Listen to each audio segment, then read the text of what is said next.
Miss Rwanda ni rimwe mu irushanwa ryabayeho rikomeye muri iki gihugu cy'u Rwanda. Abantu ntituzibagirwa indirimbo n'amajoro akonje cyane, aho twabaga dutegereje umukobwa ugomba kwegukana rino rushanwa. Haba mu Rwanda ndetse no hanze y'igihugu cy'u Rwanda, twese twararikunze cyane kuva mu myaka yo hambere kugeza na n'ubu ngubu. Ariko igitangaje ryarahagaze. Ese wibaza impamvu ryahagaze? Ubundi Miss Rwanda iba ku nshuro ya mbere yazanwe n'abazungu. Icyo gihe igihugu cy'u Rwanda cyakolonizwaga n'igihugu cy'Ubudage. Byumvikane neza ko Abadage aribo bagombaga gutegura rino rushanwa karishyira mu bikorwa. Maze mu mwaka w'1910 yaje gutora abanyampinga babiri. Ariko igihe no mu mateka y'u Rwanda ubona amafoto y'abo bakobwa babiri bivuga yuko aribo barushaga abandi ubwiza ndetse n'ubwenge. Ibi ngibi uzabisanga mu gitabo cya Sanzabera Jean de Dieu. Iki gitabo cyakize imizi y'u Rwanda cyagiye hanze mu mwaka wa 2013. Kikaba gikubiyemo byinshi byerekeye kuri irushanwa rya Miss Rwanda ryatangiye ku mwaduko w'Abadage. Gusa igitangaje, amazina y'aba bakobwa babiri bivuga yuko batuwe n'Abadage ntago agaragara. Usibye n'ibyo ngibyo byarakomeje, dore yuko byaje no kugera mu mwaka w'1993 ndetse na 1994 bivuga yuko icyo gihe Miss Rwanda yari ibaye nk'igarutse kandi igarukanye izindi mbaraga.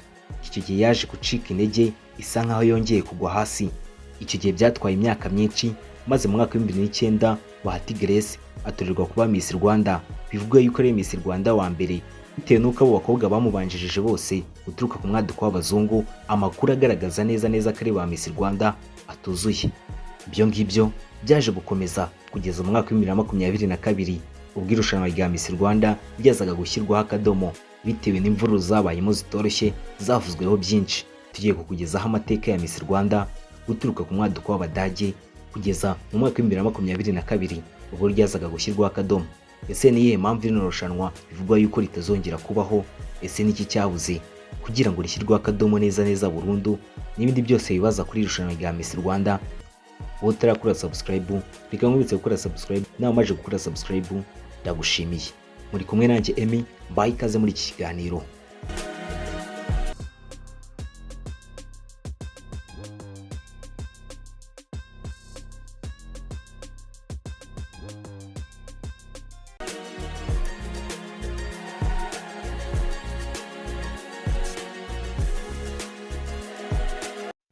Ubundi abantu batari bakeya bakumbuye amajoro akonje cyane. Mwabaga bari kumva indirimbo zituje zivuga ku bwiza bw'abari b'u Rwanda. Igihe habaga ari mu irushanwa rikomeye cyane ryari rihatse ayandi mu gihugu cy'u Rwanda, byatoranyaga umukobwa urusha abandi ubwiza ndetse n'ubuhanga n'ubwenge. Irushanwa nk'uko twatangiye tubikubwira, amateka tugaragariza yuko ryatangiye ku mwaduko w'Abadage. Abadage batoye abanyampinga babiri. Bisanzwe muri iyo myaka yo hambere abakoloni nibo bagenaga ibibera mu gihugu bakoloniza. Rero niko byaje no kugenda, Abadage bakolonizaga igihugu cy'u Rwanda. Imwe baza gutegura irushanwa rizahuza abakobwa bose, hanyuma bagatoranyamo umukobwa mwiza kandi ufite n'ubwenge. Uko byaje kugenda, iryo rushanwa barariteguye ndetse batoranya abakobwa babiri beza. Ibyo ngibyo uzabisanga mu gitabo cya Sanzabera Jean de Dieu, imizi y'u Rwanda, yagishyize hanze mu mwaka wa 2013. Iki gitabo agaragaza amafoto abiri y'abakobwa akavuga yuko aribo ba Miss Rwanda bateguwe maze bategurwa n'Abadage. Itangaje, amazina yabo ntago ari hanze, ndetse no muri iki gitabo iyo ugisomye urinda ukirangiza amazina yabo utayabonye, dore yuko bitewe n'uko ari kera cyane bigoye kumenya neza amakuru yabo. Nguko uko byaje kugenda kugira ngo Miss Rwanda w'Abadage aze gutorwa. Icyo gihe byatwaye imyaka myinshi cyane kugira ngo Miss Rwanda wundi aze gutorwa. Mu mwaka w'1991 byaje kuvugwa yuko mu gihugu cy'u Rwanda batoye Miss Rwanda.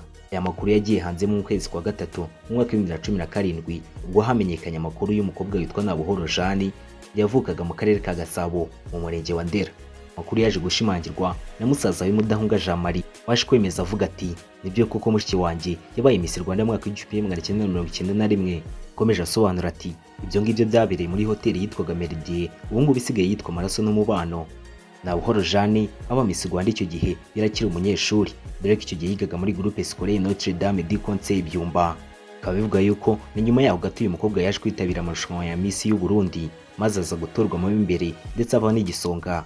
Nabuhoro Jane akaba yaraje kwicwa muri Jenoside yakorewe Abatutsi yabaye mu mwaka wa 1994. Nabuhoro Jane ubungubu niwe Miss Rwanda wa mbere uzwi neza wabayeho mu gihugu cy'u Rwanda. Nyampinga wa kabiri wabaye mu gihugu cy'u Rwanda uzwi neza n'Uwera Darira, bitewe n'uko amakuru ya Nabuhoro Jane yaje kujya hanze atinze. Uwera Darira yaje kumara igihe kinini bivuga yuko ari Miss Rwanda wa mbere wabayeho mu gihugu cy'u Rwanda, ariko byaje kurangira mu mwaka wa 2017 bigaragaye yuko hari undi wamubanjirije. Ibyo ngibyo byahise bimugira umukobwa wa kabiri witabira irushanwa rya Miss Rwanda akanarigegukana. Ubwo bivuga yuko yabaye Miss Rwanda mu mwaka w'igihumbi kimwe magana cyenda mirongo icyenda na kane, icyo gihe ntabwo yabaye Miss Rwanda muri uwo mwaka, ahubwo yabaye Miss Rwanda mu mwaka wawubanjirije ari umwaka w'igihumbi kimwe magana cyenda mirongo icyenda na gatatu.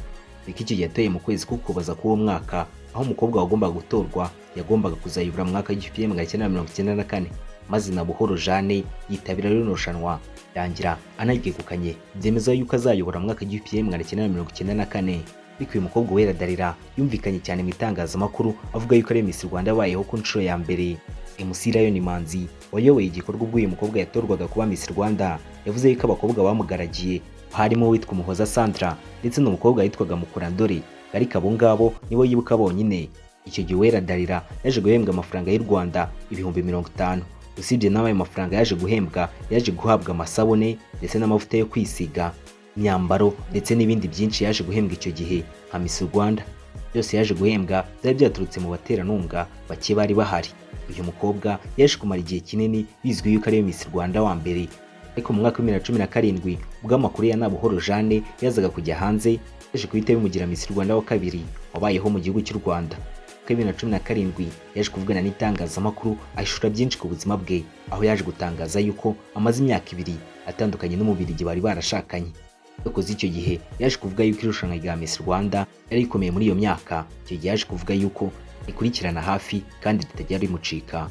Ngayo nguko ayo Uwera Darira ndetse na Buhoro Jane ari bo ba Miss Rwanda ba mbere babayeho mu gihugu cy'u Rwanda, ariko aba ngaba ntabwo baje kumenyekana ndetse no kuvugwa byaragoranye.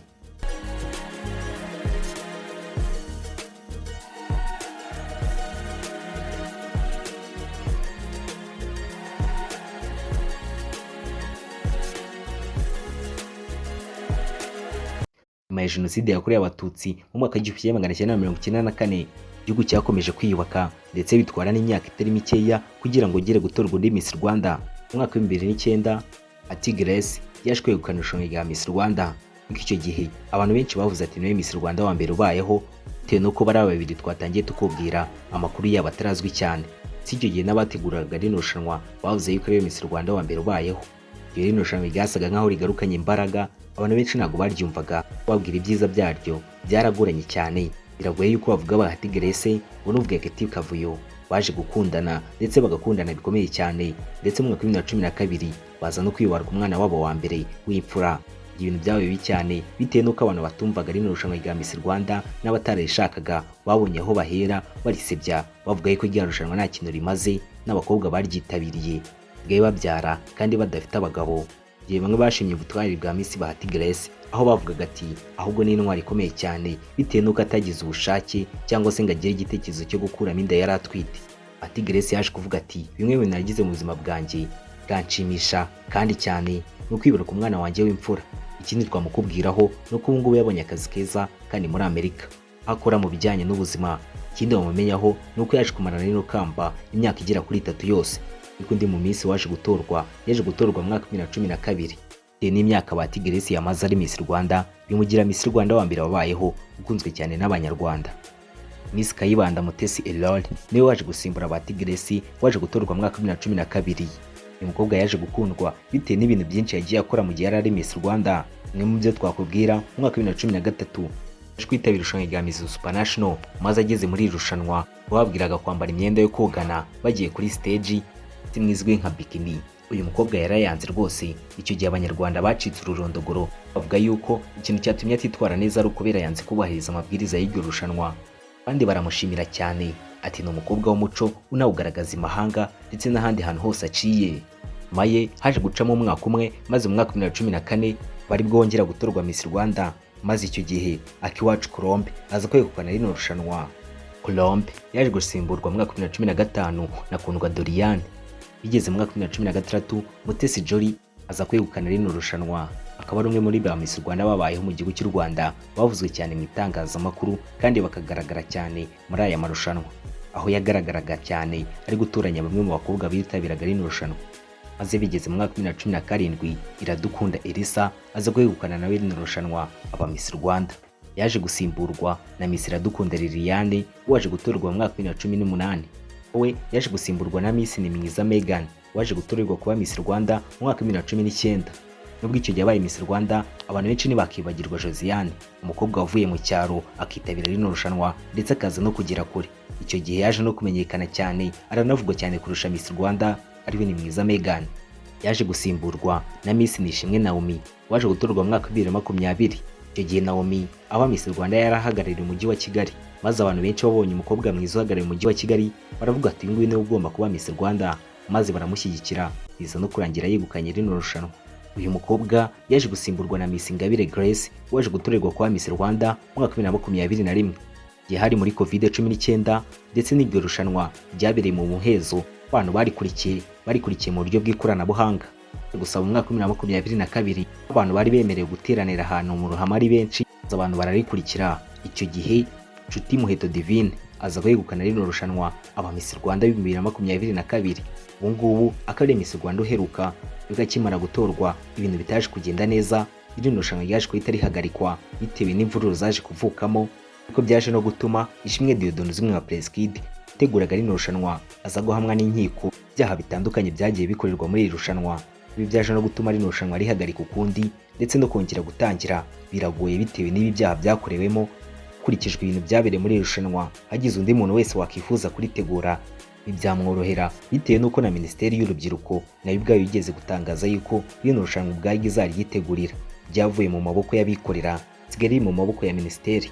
Ayo nguko ibya Miss Rwanda guturuka ku mwaduko w'Abadage kugezana n'ubu ngubu aho yaje guhagarikwa, maze Ishimwe Dieudonne uzwi nka Prince Kid nawe akaza kuburirwa irengero. Reka nshimire aho twari turi kumwe muri iki kiganiro, nsaba nawe utarakora subscribe gukora subscribe niba utarakora subscribe, nawe amaje gukora subscribe ndagushimiye. Ari kumwe nanjye Emmy, Imana ibarinde naho ubutaha.